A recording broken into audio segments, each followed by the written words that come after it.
Welcome in, folks, to another great episode of I've Got a Theory. I'm your host, Henish, and I've got my guest on, Dr. Amiad Fredman. Amiad, thanks for joining us. Thank you so much for having me, Henish. I'm so excited to be on. I love checking out this podcast and diving into some crazy theories, some good theories, some wild theories. I'm just excited to get into it. Well, this is in your wheelhouse because you are a medical doctor. I am. Board certified. You can do what to people? What kind of doctor are you? Well, you don't want me doing too much to you. So I graduated from medical school this past year at the end of, or I guess April 2020 it was.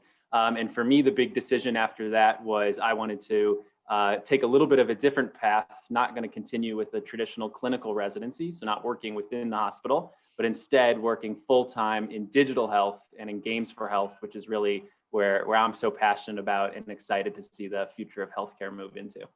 Excellent. So is this something that that this is your profession now? Is this your own business, or you work for someone else? Are you a consultant? How does that work? Yeah, so I have a couple things going on, which I think is sort of fun for me to be able to juggle a lot of different responsibilities. That's always something that keeps things interesting. So my day-to-day job is I'm the chief medical officer and co-founder of a startup called Aegis Digital Health. And what Aegis does is we partner with other digital health startups to help commercialize their products and help bring them to market. And that's sort of what we excel at doing. So that's really wonderful because that allows me to just be on the forefront of innovation in the digital health industry, which is so, certainly with COVID is booming. But also I do some games for health consulting. So consulting with any medical company that's using games in their products in some way, or any game company that's discussing topics of health. And then the last thing, it's always the hat trick. I have my content channel and my own podcast, Digital.Games, where I explore games for health on that channel as well. Super cool. Yeah, because I've watched some of your episodes and it's fun to see what you're up to and what you're talking to. And you have some great guests on there as well, because this is a growing field that 30, 40 years ago, people dismissed as a waste of time. Now we're finding that it's actually, there's more to it. Yeah, absolutely. And that's been like the most enjoyable thing for me. Starting this channel really is, I see myself as a learner. I always see myself as a learner. And the idea behind this channel is, hey, I want to have these conversations with some of these really amazing and brilliant people. I'm going to be having them anyway. Let me just, press record because people may want to hear this as well. And through this channel and really everything I'm doing, I am becoming much more knowledgeable on the subject as well. And now I get to be on my own, be a guest on other people's podcasts as well. So tell me your theory. What do we got? Here's my theory. I have a 2-year-old and I have a 7-month-old upstairs. Hopefully you don't hear them rattling around up there too much. Congrats. That's awesome. Yeah. And it's so much fun, right? Because when you have a kid, you get to be a kid again. And what that means is everything that I get to do really with my 2-year-old mainly is we get to play. And I get to see her learn about the world through playing, through her action figures, through her dolls, through her iPad, through whatever it is, through just adventuring. And I love that. And at a certain point, it makes me sad to think that there'll be a point in her life where someone tells her that's not how she's supposed to interact with the world anymore. So my theory is that we should never stop playing to learn the world. And this kind of goes back into my wheelhouse, playing actually to open up ourselves to healing and to allow ourselves to heal in new, in fun ways. Wow. So that's a profound thing, because people a lot of times think that to get things done, you got to put your head down and grind and grunt it out. And it's got to be tedious, and you got to be home and upset that you just worked all day and you traded your time for money. But you're saying this is a different way you could do this. And I love the quote that's like, hey, if you love your job, you'll never work a day in your life, right? It's kind of 100%. The same things. Like if you can have fun doing what you're doing and still execute and be productive, then why wouldn't you choose that route, right? That's kind of, and I think we're trying to teach people that more, right? And I see myself doing that with my children as well, when they're talking about, I have a 6-year-old, a 3-year-old, and a 2-year-old. So I'm right in the same era as you guys. So you're also not getting too much. Well, let's see. I guess you're out of the part where you're not getting too much sleep. So you're out of that part. My 2-year-old wakes up multiple times throughout the night, can climb out of Okay, anything, so maybe not. and is like a zombie screaming through houses, like just trying to find someplace to snuggle with. But Yet we if you both know, decide to do podcasting where we have to be awake and lively. I don't know. yeah, exactly. And so yeah, he doesn't seem to understand that you should just sleep at night and not just scream yelling for milk in the middle of the night. Like, you don't need to get milk at 3 a.m. You don't need that. I guess not. I don't know. Maybe we're missing something. Maybe Yeah, it would be maybe a milk great at 3 thing. a.m. is pretty good, but Right, like maybe he's onto something. Yeah, he's good. He's figuring it out. But so anyways, yeah, and they're getting to the point where I think maybe at 5 years old is when I started playing video games with my oldest child, because Right. his hands were just barely big enough to hold these massive controllers that we have. Yeah. Right. But I've been tempted to get like an old NES sim with like 600 games loaded up. So it's nice and simple, 2 buttons, side scrolling. It's not so complicated. You don't have to use, 2 of your index fingers and your thumbs to get, the desired results, because it's complicated, but it is fun, because I think I've got a few years on you, but I grew up playing NES, like Sure. and playing simple games that only took 2 buttons to play, and you still could Sure. play for hours and hours and hours and enjoy. But now we're at the next level where it does take some smarts. And I was chatting with the prior guests about how I do track days now with my cars. I'll go up to a racetrack and race tracks. Oh man, that's so much fun.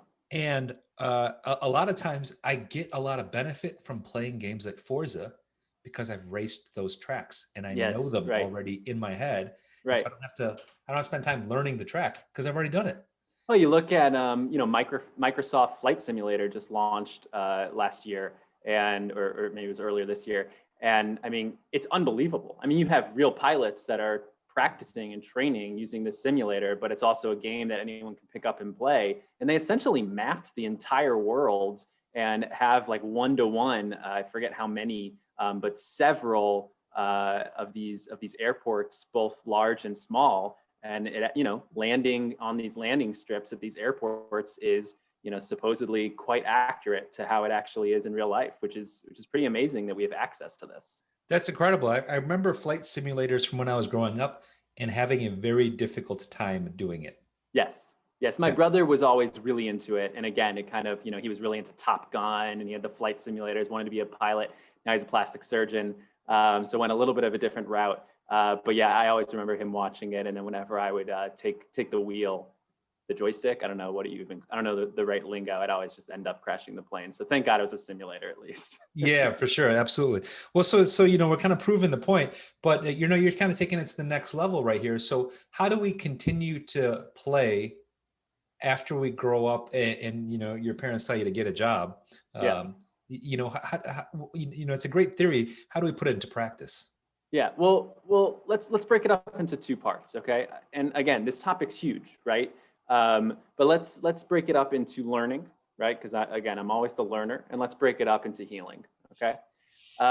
With learning, this is not something that's easy, but let's talk about, you mentioned playing the NES with your son, and you get that nice nostalgia factor when you get to play one of these old games that's meaningful to you. And I've done something similar. I get my nephew is 5 years old. When he was 4, we started playing the original Mario together. And what you see is when you give him the controller, I don't give him any instructions. He's never held a video game controller in his life before, and I say, go. And he figures it out, starts pressing one button, Mario moves to the right of the screen, press another one to the left of the screen, then he keeps going, and you get to that first part of the Mario game where you get this cliff, right? And he doesn't know what's gonna happen, so he walks right into the cliff, and it's game over for that scene in Mario. And the next time he reboots and he realizes, okay, well, I have to do something a little bit different here. So he's messing around with the buttons, he figures out how to jump, he does it, but he doesn't get enough momentum. Third time, he realizes, okay, as a 4-year-old, I actually have to get a running start here. We're actually learning about physics here. So he gets enough momentum to jump over this cliff, and so on and so on and so on. It's an iterative process where failing is a crucial and intrinsic part of the learning process. Sure. And yeah. That, I believe, is what we have to take away from games for education, that you cannot have an educational system without failure being a part that actually is encouraged. We're not doing that today in education. So I think it's not easy, but how do you make experiences? How do you make education in classes that encourages failure and that actually allows failure to be fun? And that's when you start thinking about how can games play a role in this. That's true, because in a game, like if you lose or you die or whatever, you're like, I can do better. I'm going to try it again and I'm going to do better this time. Right. For all Because intents and purposes, when you lose, you should just not want to play anymore. You know, why should it be fun to not be good at something? But it right. is. We actually enjoy not being good at something. Well, It because means you we're think through growing. your head, like, hey, I think I know a different way to do this. Let me try it again. Right. So you're now, yeah, you're working your brain and you're figuring it out. Right. You're Right. right. I mean, that's how it works. And it hasn't been given enough credit, because now, I've seen the studies throughout the years, like, oh, video games do help people get a little bit smarter, or, keep your brain working and stuff like that. And so we're seeing more of that regardless of what type of game you play. Absolutely, absolutely. So, and it really brings us into that second part. Okay, I said we talked about the learn. Now let's talk about the heal. And it's the same idea. You know, when we look at the healthcare system, one thing that healthcare professionals in general are pretty bad at understanding is the patient. And when you give a patient a prescription to go fill at your CVS or Walgreens or wherever it is, what actually happens with that patient when they go home and they either fill that subscription or not? And how come as a physician you can give someone the instructions, hey, just do this every single day and you'll get better, but so many people don't. And I believe that we can take that same tool, because at the end of the day, what do video game developers know so well? It's the user. And everything a game developer does is with the intention to keep the player playing. We transfer that to medicine and we say, everything we do, let's make sure that we keep the treatment treating, that we keep the patient using this treatment. We solve so many problems. So how can we use games as not only a tool for learning about your health, but as a tool for your own therapy to engage you in your own health? Yeah. And so, and let's not limit this to video games that you just use a controller with, because now we've got all these things that have optical sensors and lasers. And on my Xbox, we can play a sports game, or we can play a dance game, and now you're up and moving. So not just mentally, right, or heart wise or sense wise, you can actually move your body and get a little bit of fitness or a little coordination, right? I'm teaching my son tennis as well, and there's like a video game tennis game that he's starting to get a better feel for. And I'm like, it's footwork, turn your body, make the swing, and the timing of the ball's coming. This is when you swing, and it relates Absolutely. pretty well. So yeah, not just mental healing, I suppose. You could do kind of physical healing or physical therapy with these kind of games, at a light sense, just to get you moving, because it is fun. It is fun, Yeah. and Yeah. you're online, you're playing with other people or other people in your room, or whether you're playing Wii Sports or whatever it is, you're on your feet now. It's not just you're just going to sit there and eat Cheetos and drink Mountain Dew. It's not that stereotype anymore. You can there's people that have accredited like Dance Dance Revolution with saving their lives and losing 100 pounds or whatever it is and becoming fit because they've got a fun thing to do, because no one wants to sit on the Stairmaster for an hour. Absolutely, absolutely. And physical therapy, I'm so glad you brought it up. I mean, 100%. This is, physical therapy is something that has horrible compliance and adherence rates for whatever reason, because it requires a lot of effort and a lot of work. And a lot of people think it's boring. And a lot of people think it's boring. It's the perfect candidate to put a game behind, and there's a lot of wonderful companies that are using virtual reality to create engaging physical therapy experiences. A lot of them even for the older populations, which is a population that's generally resistant to new technologies. They love it. They love it. And if you can, what I hope to accomplish is to be that person that can stick one hand out and reach out to the game developer because I speak that language, and stick my other hand out and reach out to the physical therapist or to the healthcare provider, and really just bring them together and say, hey, there's so much we can accomplish if we put our hands together. That's huge. And you mentioned the next thing I wanted to bring up, which is VR and these headsets and things like that, right? I mean, this is a really forefront of the next level of how you can really be immersive into something.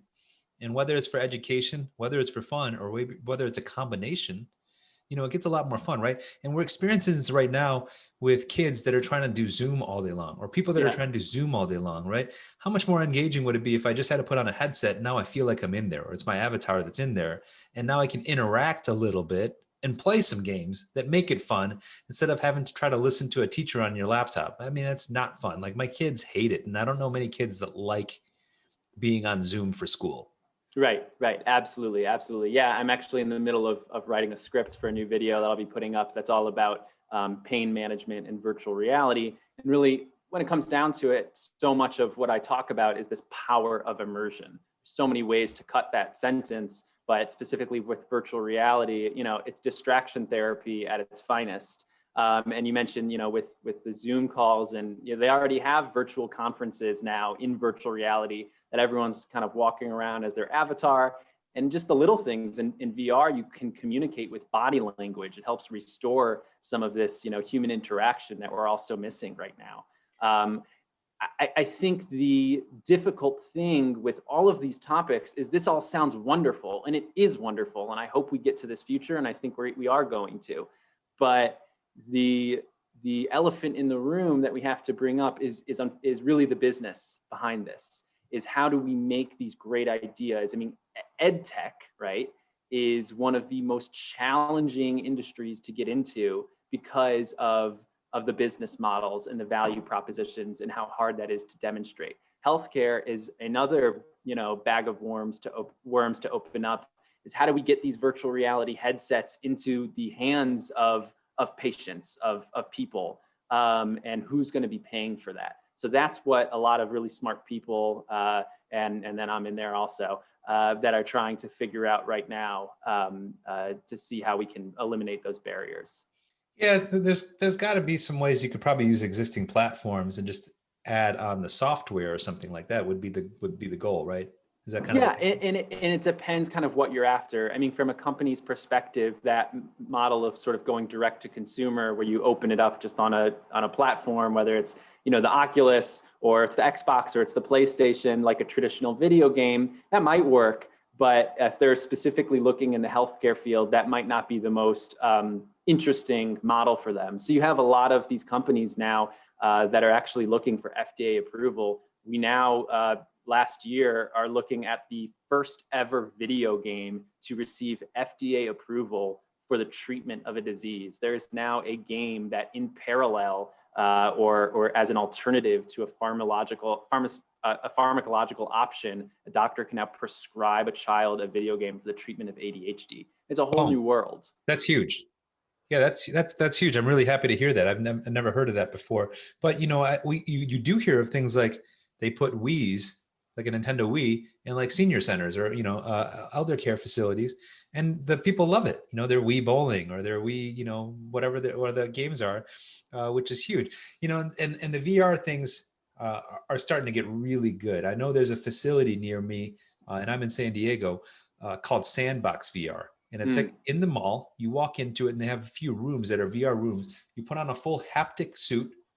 They give you a little toy video gun and you've got the thing. And then next thing you know, you're getting attacked by zombies in a mansion, right? That's and right. Like when they grab you, you start vibrating from the back and stuff like that, or in the front. And, now you're fully immersed. And next thing you know, your heart rate's 150 beats per minute and you're sweating through this thing. That's right.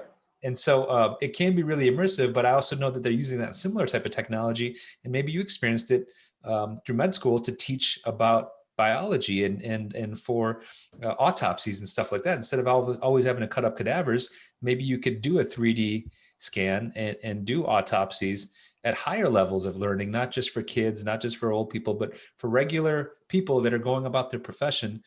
How much could video games help you to get to the next goal at a lower cost than having to acquire a body every time? 100%. And you do have schools that are now moving to these virtual platforms like augmented reality or virtual reality that either don't have a cadaver lab right now. I think that's the most popular, or maybe don't have necessarily the funds to keep building their expanding their cadaver lab.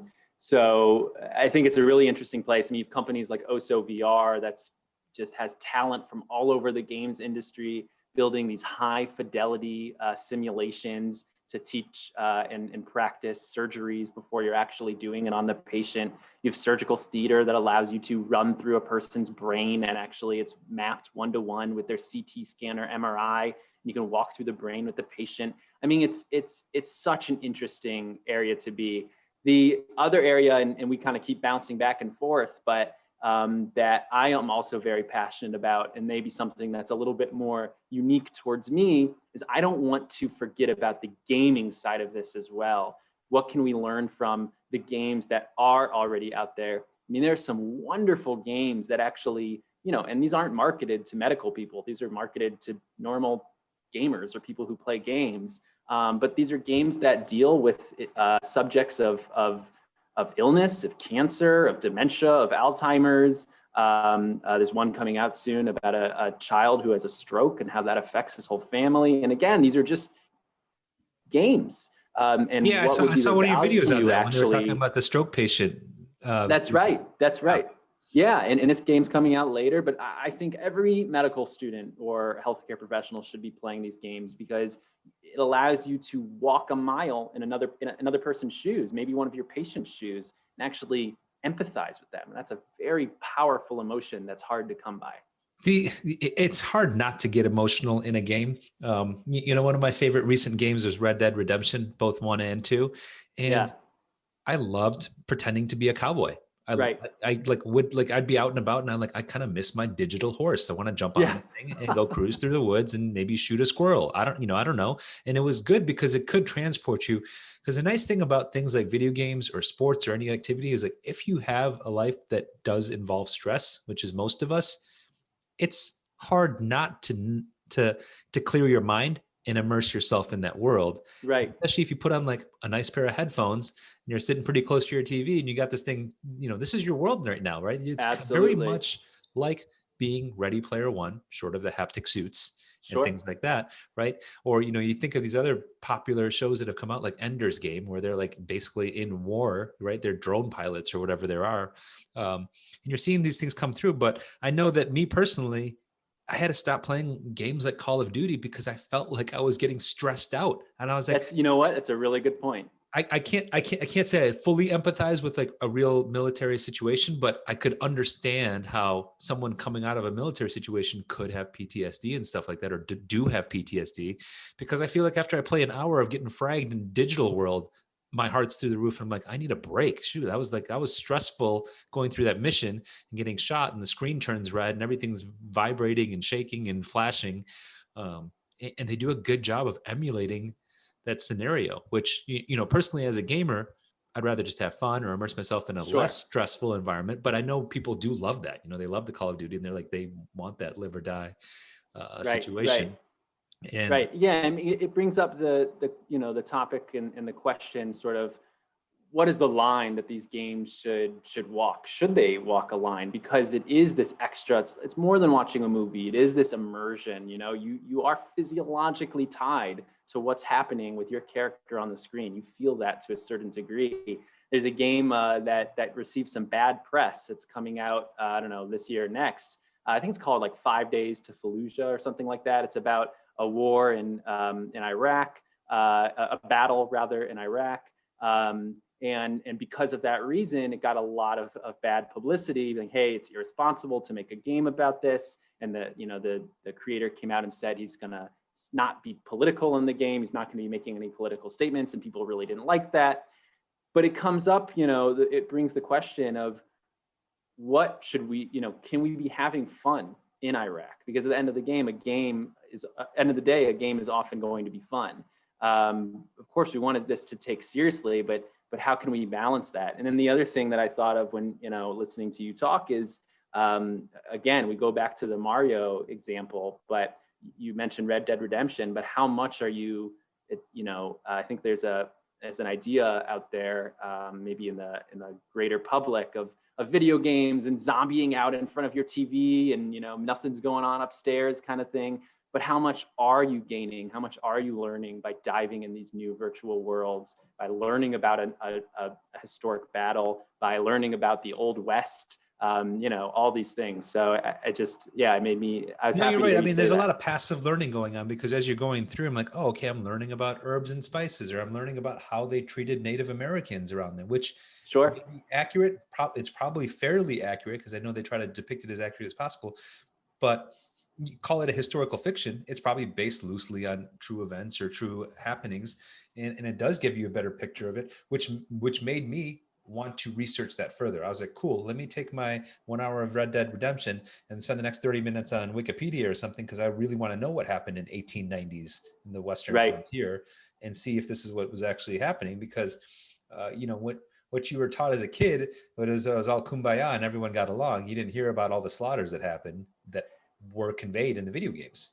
Absolutely. And then, that brings up, right, another thing that video games are constantly in the news for is, video games and violence. And you look at a game like Red Dead Redemption, which is by the same makers of the game GTA, Grand Theft Auto, which is always the hot topic, or Call of Duty or something like that. And it says, well, how can these be good experiences if you're shooting people, you're murdering people, you're witnessing, brutality?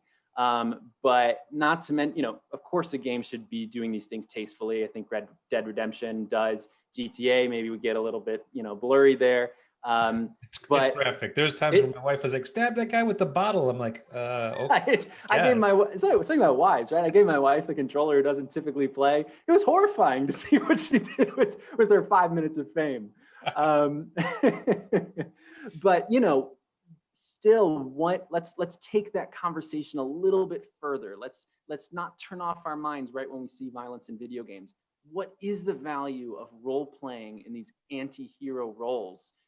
Where we can try on an antisocial perspective and experience that in a safe environment, where we know when we turn off the TV that stays there. We've learned something, but that is a different world. It still is separate. And I think that's a really important thing to discuss as well. No, it's true. I mean, and you could see yourself being.